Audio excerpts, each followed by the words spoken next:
through 9. Go SpaceX, go Falcon, go NASA.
Verify ready for launch. FTS. FTS go. Props go. ABI. ABI's go. 10, 9, 8, 7, 6, 5, 4, 3, 2, 1.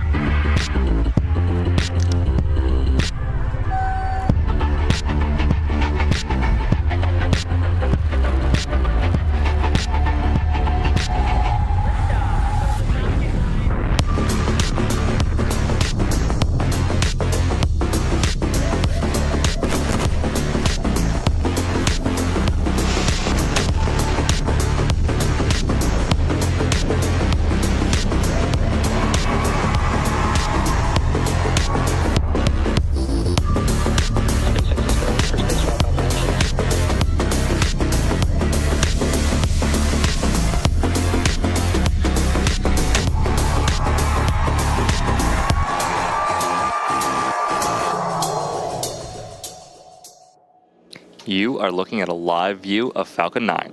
We are currently awaiting liftoff at 9:30 p.m. Eastern Time from Space Launch Complex 40 at Cape Canaveral Space Force Station in Florida. Spacecraft is on internal power. I'm Tucker Spencer Wallace, a mission integration engineer here at SpaceX in Hawthorne, California. Today we are launching the SpainSat-NG-2 satellite to a geostationary transfer orbit on behalf of our customer, Hisdesat. Hisdesat is a government satellite operator and service provider operating secure communication satellites, synthetic aperture Earth observation satellites, and maritime monitoring. Hisdesat has provided Earth observation services with radar technology through the PATH satellite, which SpaceX launched on a Falcon 9 back in 2018. SpainSat-NG is a program developed by Hisdesat to improve the secure satellite communications and defense capabilities of the Spanish government, its allies, and international organizations including the European Union's GovSatcom and NATO. SpainSat will cover an extensive area that ranges from the United States and South America to the Middle East, Africa, Europe, and Singapore. The first of the satellites, SpainSat-NG-1, was launched on a Falcon 9 in January of this year and placed into geostationary position at 29 degrees east. This launch will place SpainSat-NG-2 into geostationary position at 30 degrees west. Due to the additional performance required to deliver this payload to orbit, this will be the 22nd and final flight for the Falcon 9 first stage booster supporting this mission. At T-minus 12 minutes, we are looking good for an on-time liftoff. If, for any reason, we are unable to launch today, a backup opportunity is available tomorrow with a 4-hour launch window opening at 9:30 p.m. Eastern Time. The vehicle is currently healthy, the range is ready to support. Weather is go for launch, so let's take a moment to meet our SpaceX Falcon 9 rocket. The two-stage Falcon 9 vehicle with the payload fairing is 70 meters or 229 feet tall. When fully loaded, it will hold just over 1 million pounds of propellant, which the vehicle will burn through in less than 3 minutes after liftoff. At launch, Falcon 9 produces more than 1.7 million pounds of thrust, and rockets like Falcon 9 don't use all that power just to go straight up. Early in flight, Falcon 9 will perform a gravity turn, a smooth pitch maneuver that tilts the rocket sideways to build up horizontal velocity. You may hear this callout about 10 seconds into launch as vehicle pitching downrange. Once the first stage completes its portion of the mission, it will shut down and separate. A staged rocket like Falcon 9 sheds the booster so that Stage 2 and the payload can keep climbing faster and more efficiently. At the bottom of the first stage are 9 Merlin engines that propel Falcon 9 off the ground and up to the thinner parts of Earth's atmosphere. The first stage is designed to be reflown with minimal refurbishment between flights. As mentioned at the top of the show, due to the additional performance required to deliver today's payload to orbit, this will be the 22nd and final flight for the first stage booster supporting this mission. This booster first launched on November 26, 2022, and has since then logged 1,062 days in service. Over the course of its career, it has launched 3 times from Space Launch Complex 39A at Kennedy Space Center, and today will be its 19th launch from Space Launch Complex 40 at Cape Canaveral Space Force Station. It has returned from orbit to Earth 21 times, landing on a drone ship in the ocean 18 times, and on land 3 times. So today we will say farewell to a booster that has served us and our customers well, having launched NASA's CRS-26 cargo resupply mission, OneWeb Launch 16, Intelsat IS-40E, SES-03B mPower-C, Ovzon 3, Eutelsat 26D, Turksat 6A, Maxar 2, SXM-9, and 12 Starlink missions. Our payload today, SpainSat-NG-2, is safely enclosed inside of the 17-foot diameter payload fairing, which is the structure at the very top of the rocket.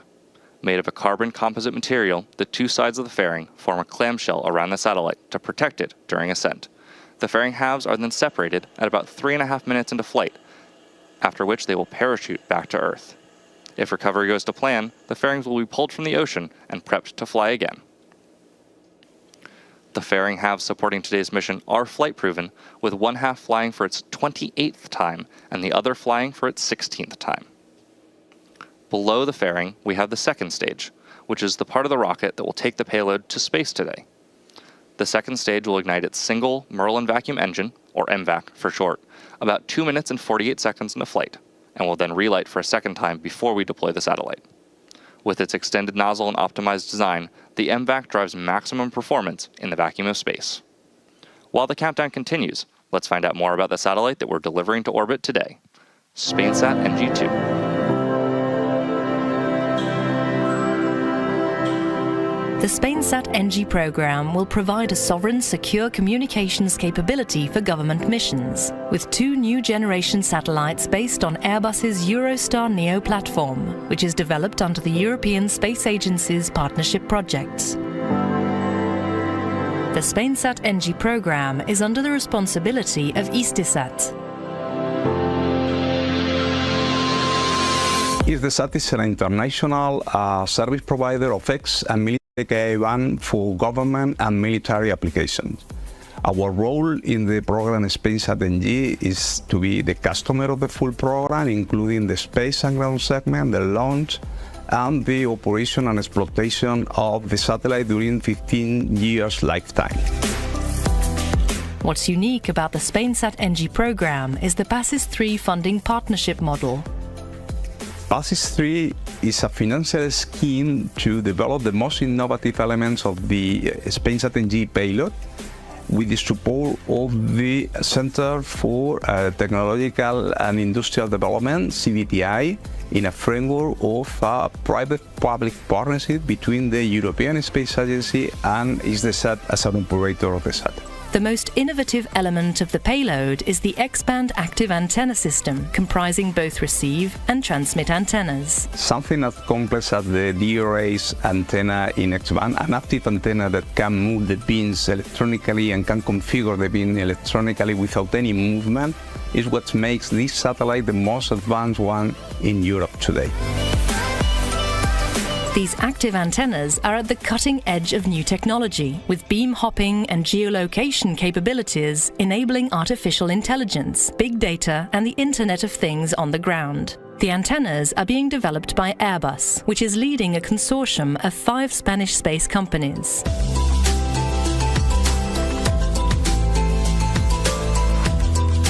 The active antennas are already in production. Actually, they are in the assembly, integration, and test phase. That is the last phase before delivery of the antenna. It's done in Barajas site in Airbus Defense Space in Spain, and it will be delivered to Toulouse. For SpainSat-NG-1, the mating between the communication module and the service module has taken place in Airbus facilities in Toulouse. This was the first step of the final satellite AIT phase.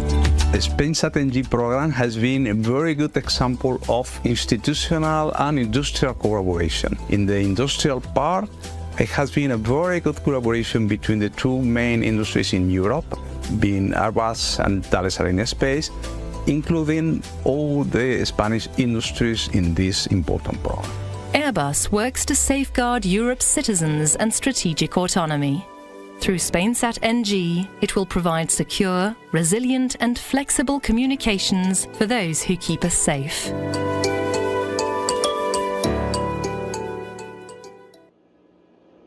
Next up in the countdown, the transporter erector, or TE, will begin to retract away from Falcon 9. That is the large truss structure you see standing next to the rocket. It is hinged at the base and connected to the launch mount beneath the first stage. First, we'll see the clamp arms open around the second stage. Suppressing for strong back retract.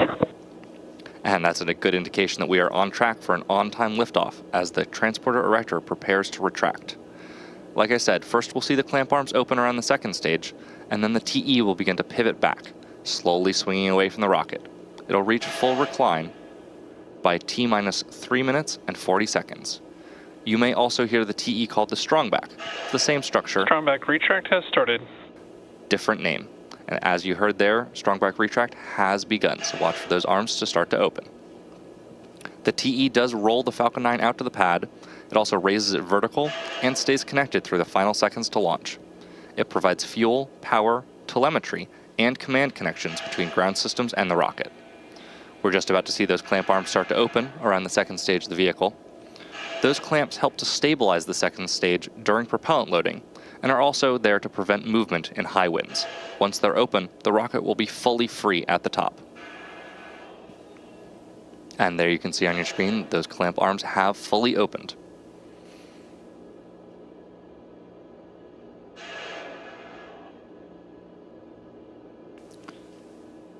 The launch tower's strongback is now beginning to move away from Falcon 9, allowing it to stand freely before liftoff. The TE has two components, a strongback alongside Falcon 9 and a launch mount underneath. The launch mount has 4 hold downs that release at T0. The strongback is hinged to that launch mount and is rotating about 2 degrees away from Falcon 9. At liftoff, the strongback will move 45 degrees away to clear the way for Falcon 9's launch. At this point in the countdown, both the first and second stages are nearly fully loaded with 1 million pounds of kerosene fuel and liquid oxygen. The first stage and second stage should finish loading liquid oxygen. Stage 1 LOX load is complete. And there you just heard, the first stage has finished LOX loading. Liquid oxygen loading for the first stage is the final propellant load for the booster. The tanks are also pressurized using helium, which is chilled so that it stays compatible with the cryogenic plumbing. During flight, that pressurization helps force propellant into the engines as the tanks empty. At T-minus 60 seconds, Falcon 9 will enter startup.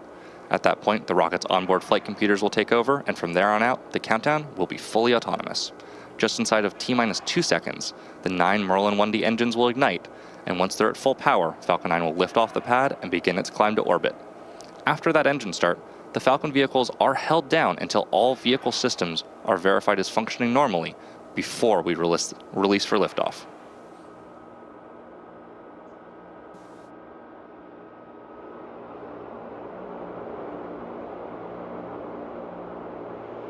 Stage 2 LOX load is complete. And liquid oxygen for the second stage is now fully loaded, completing prop load for the upper stage.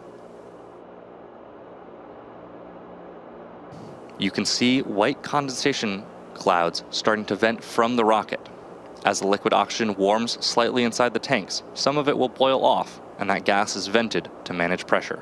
When the vented oxygen hits the warm, humid outside air, it will instantly condense into clouds, which is the same principle as your breath on a cold morning. Current gas closeouts.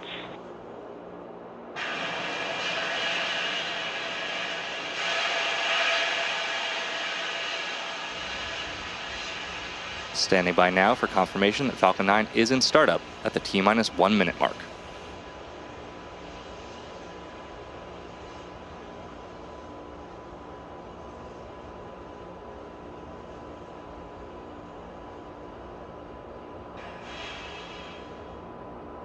Falcon 9 is in startup.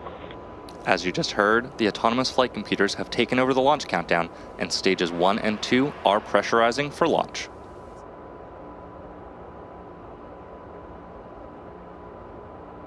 Go for launch. We just heard the launch give the final go. With that, let's listen into the countdown.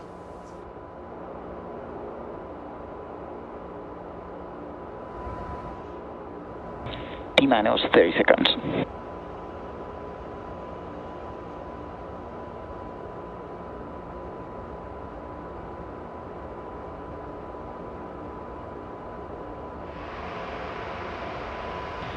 T-minus 15 seconds.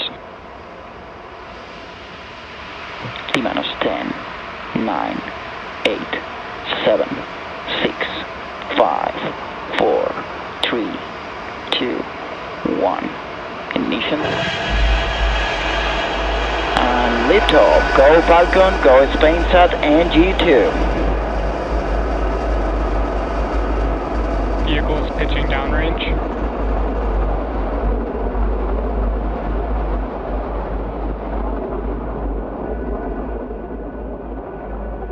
M1D chamber pressure is nominal.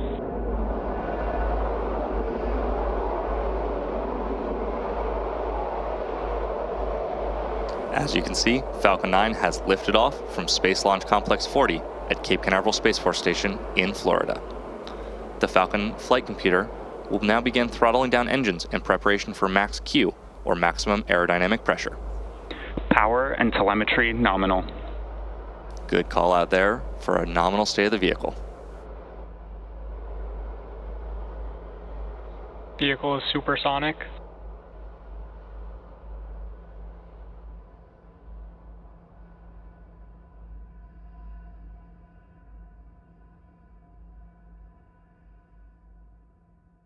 Max Q. As you just heard, we've just passed through max Q. Again, that is the maximum aerodynamic pressure the vehicle will experience. In order to achieve orbit and avoid being pulled back to Earth, the Falcon 9 rocket needs to reach a velocity of roughly 17,500 miles per hour horizontally. To assist with this, the first stage performs a gravity turn, initiated by a pitch-over maneuver just 10 seconds into flight. This is also the engines gimbal a small amount for about 5 seconds, slowly turning the first stage into an angled trajectory. This angled trajectory combined with gravity's pull will place the rocket into the final horizontal flight path. You can track our progress to orbit by keeping an eye on the first and second stage telemetry in the bottom corners of your display. Now we are going to have several events coming up in quick succession, starting with main engine cutoff, or MECO, when we shut down the 9 Merlin 1D engines on the first stage. Following that, the first and second stages will separate. Following that, we'll have the first ignition of the MVAC engine, also known as SES-1. SES-1 will shortly be followed by fairing separation.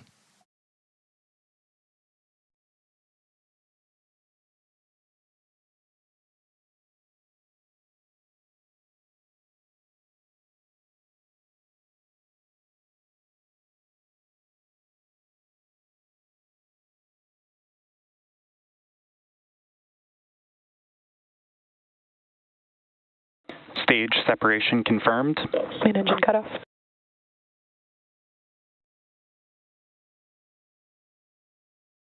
MVAC startup. And there you heard and saw those events that happened back to back: MECO, stage sep, and SES-1. As a reminder, the first stage will not be recovered today. In preparation for this, we removed the landing legs and grid fins to decrease the mass of the first stage and save them for use on future missions. But for now, we say to the first stage, thank you and farewell. Fairing separation is next in just a few seconds. We will be attempting to retrieve both fairing halves once they fall back to Earth using our recovery vessel, Doug.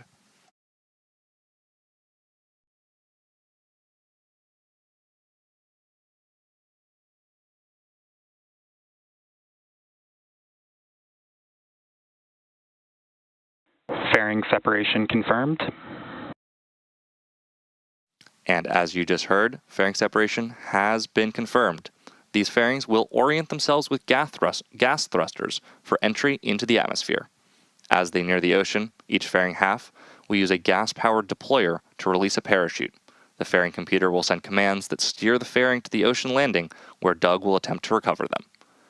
With that confirmation, we have a few minutes between our next major milestone event, SECO-1, when we'll shut down our MVAC engine on the second stage.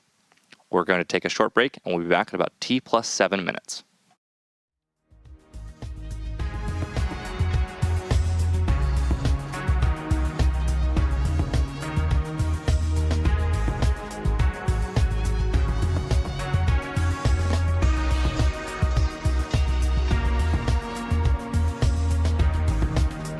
Stage 1 FTS has saved.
Welcome back to SpaceX's live launch coverage of the SpainSat-NG 2 mission. Liftoff occurred at 9:30 p.m. Eastern Time from Space Launch Complex. Terminal guidance. From Space Launch Complex 40 at Cape Canaveral Space Force Station in Florida. And we've had a nominal flight so far. As we mentioned before the break, coming up next, we'll shut down our MVAC engine on the second stage, also referred to as SECO-1, which should occur at about T plus 8 minutes. After that, we're going to look for confirmation of good orbital insertion.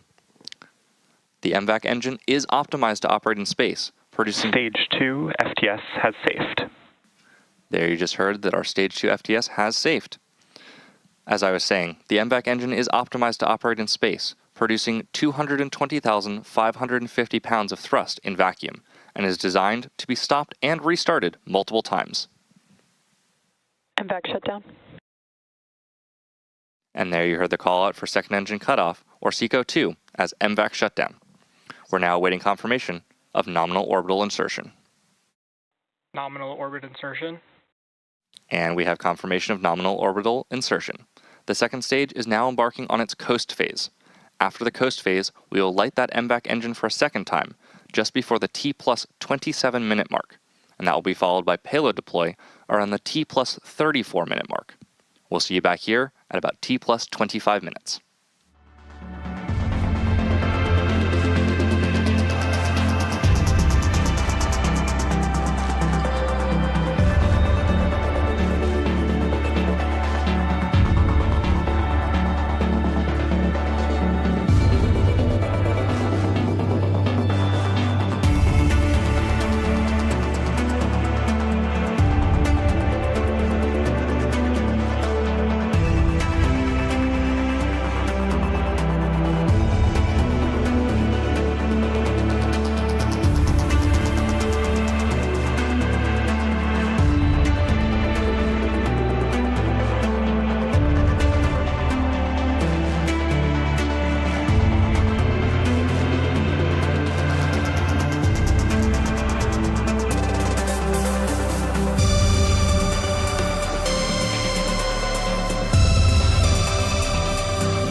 And we're back with live coverage of the SpainSat-NG mission. Recapping events so far, we had an on-time liftoff at 9:30 p.m. Eastern from Space Launch Complex 40 at Cape Canaveral Space Force Station in Florida. We saw a successful main engine cutoff, stage separation, and the first light of our MVAC engine, or SES-1. That was followed by fairing separation. Those fairing halves are currently being recovered by our recovery ship, Doug. This was the 28th flight for one fairing half and the 16th flight for the other. We also heard the call out for second engine cutoff, or SECO-1, and confirmed nominal orbital insertion.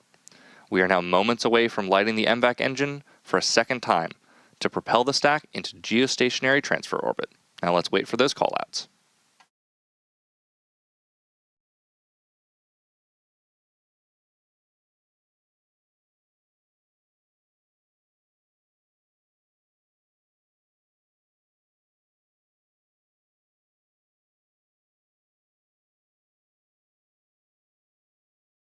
We'll be expecting this call out coming in just about 30 seconds.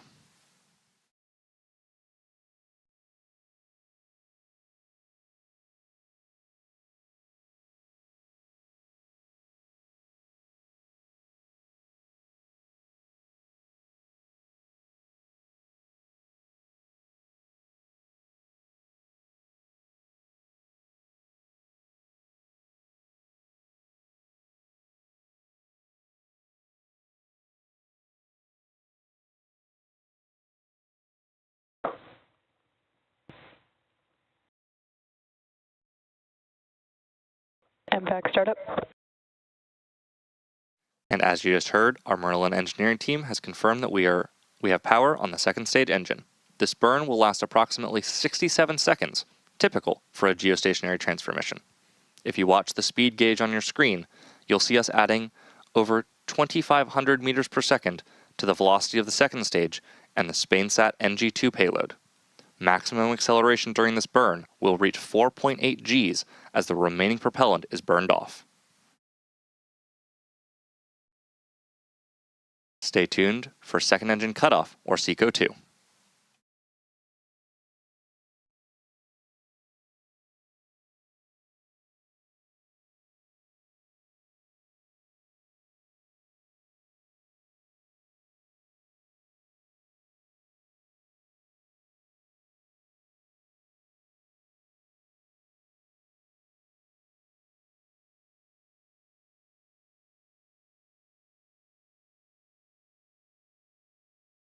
MVAC shutdown. And with that second engine cutoff, or SECO-2, we're just a few minutes away from payload deploy. We're going to take one more short break until that event, and we'll see you back here in just about 2 minutes.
Welcome back to the SpainSat-NG mission. We've had a great mission so far, and we're now approaching payload deploy for our customer, Hisdesat. Today's satellite will be placed into a geostationary position at 30 degrees west. SpainSat-NG-1, which SpaceX launched earlier this year, and SpainSat-NG-2, this launch, will eventually replace the current SpainSat and X-Star satellites. Hisdesat is a government satellite operator, providing secure satellite services to government agencies in various countries. Hisdesat has provided Earth observation services with radar technology through the PATH satellite, which SpaceX launched on a Falcon 9 back in 2018. SpainSat-NG is a part of a program developed by Hisdesat to improve secure satellite communications and defense capabilities for the Spanish government and others. SpainSat-NG will cover an extensive area that ranges from the United States and South America to the Middle East, Africa, Europe, and Singapore. Now let's hold tight as we come up on payload deploy shortly.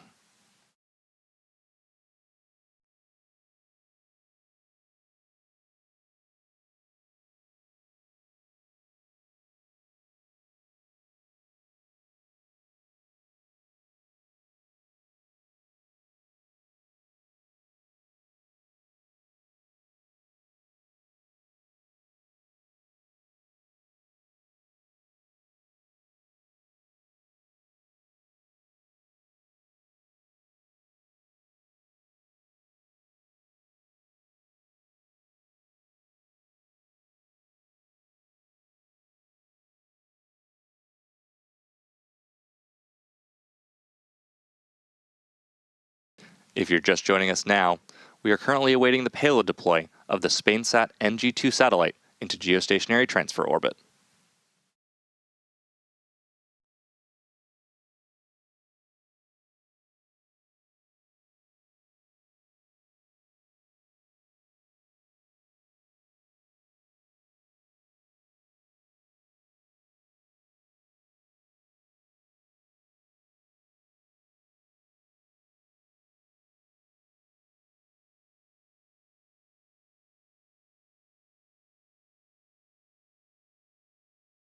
and we're just now expecting payload deploy in about 1 minute.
Payload deploy confirmed. And there you just heard the call out, and you can see the successful deployment of the SpainSat-NG satellite as it begins its journey to its destination geostationary orbit. And with that, we're going to wrap up our coverage for today. All of us at SpaceX want to give a big thank you to our customer, Hisdesat. We also want to give a shout out to the Eastern Range and Federal Aviation Administration for supporting today's launch. If you're interested in more launch coverage, head over to spacex.com/launches for the most up-to-date information. When you're there, check out our departure board featuring our upcoming launches and all the details you'll need to join us next time. And remember to follow us at SpaceX on X. We'll see you again soon.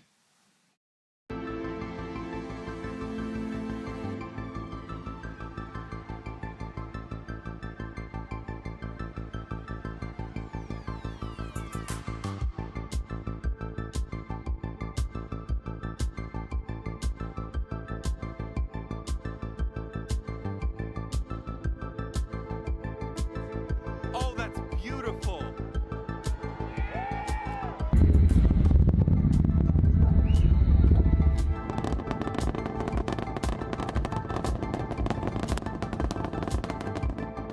And liftoff of Crew 9. Go SpaceX, go Falcon, go NASA.